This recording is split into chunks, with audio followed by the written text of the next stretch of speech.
Cette interview vous est présentée par Art Force et Metalxs.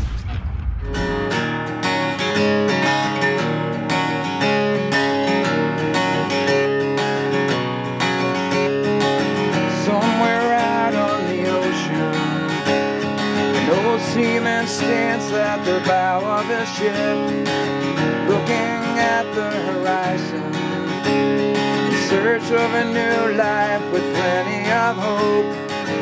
He had sailed for... You write a song, and it maybe is just not right for the moment.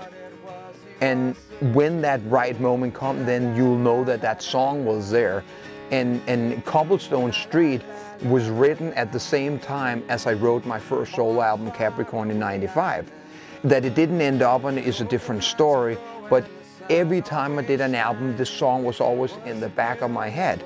So it sort of became the forerunner of this whole album and what this album sort of was going to be about. Now he's caught in the storm on the seven seas. As he cried for help, he's down on his knees. He'll make everything right if he comes out alive. The word fun is a key factor, is because we would not have fun. You know, I say it in the way it's that the world can actually exist fine without a White Line reunion. A White Line reunion is not possible because the members don't want to play together, and especially the guitar player, which formed the band together with me and wrote all the songs together with me. So that's sort of, you know, almost basically 50% that doesn't want to do it. When I ended White Lion in '91, it was really because I felt inside myself that I almost were done with that kind of sound, that way of singing. And maybe for the other people, they were fine with staying with that style and stuff like that. And I can't explain exactly what it is that told me that I sort of felt that I needed to move on musically or with a little different sound or a different way of singing. But it was basically because inside me I was growing. I was still growing, and it was just a natural evolution. I see a woman in the night with a baby in her hand, under an old street light, near a garbage can. So she puts her kid away 'cause she wanna get a fix. She hates her life, and once she's done with it, there's another little kid that'll never go to school, never gotta fall in love, never gotta be cool. Keep on rocking in the free world. Keep on rocking in the free world. Keep on rocking in the free world. I sort of can really break free of what I call the natural way of playing music, which all starts with, you know, jazz or blues, and it is still this thing that you feel you're listening to the human soul. Don't feel like you're listening to a machine or anything like that.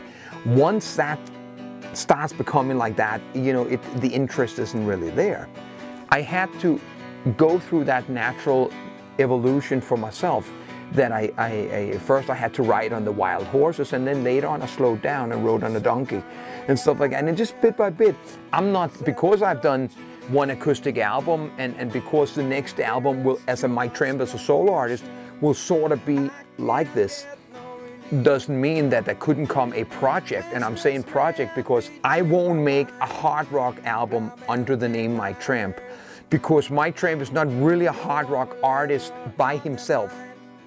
Therefore, it would have to be a band that I sort of almost came in as the last thing and not the one starting the song. The second I start the song, I have too much influence on where the song goes. But if the bass and the drums and the bass are already playing, I will sing on top of that. And I'm actually looking forward to maybe be part of a project and things like that. It's just a once in a while you just decide to go mountain climbing. All along the watchtower, all along watchtower, all along the watchtower, all along the watchtower. When I went in to record this album last year, I wasn't planning to record an album. I went in because I had this need to hear these songs. And then as I started recording the songs and basically stopping them after just the guitar and the vocal and a little keyboard overdub, I sort of started seeing the vision of that I had arrived to a comfortable plateau in my life where I can now, almost for the first time, can and could imagine myself in 15 years performing these songs, where even though Mick Jagger is 67 or whatever and still plays what the Stones did when they started, I can't imagine myself performing White Lion at that age, except for with a piano or an acoustic guitar and interpreting the songs in a more sort of subtle way with how I am. So that to me gave me a sort of a vision about, okay, now I sort of know what direction that I'm going and sort of where I am. So with that, that is sort of the future project, and the new album is not even on the street yet, and I'm sort of almost planning to record the next album in the near future, because it again will be something that's going to happen very quickly. The natural first idea, instinct, following that and capturing that. This kind of music should not be overproduced. Now he's caught in the storm on the seven seas. As he cried for help, he's down on his knees. You make everything right if he comes out alive. La la la la la la.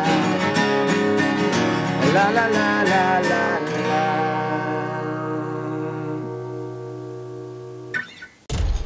Cette interview vous a été présentée par Art Force et Metalxs.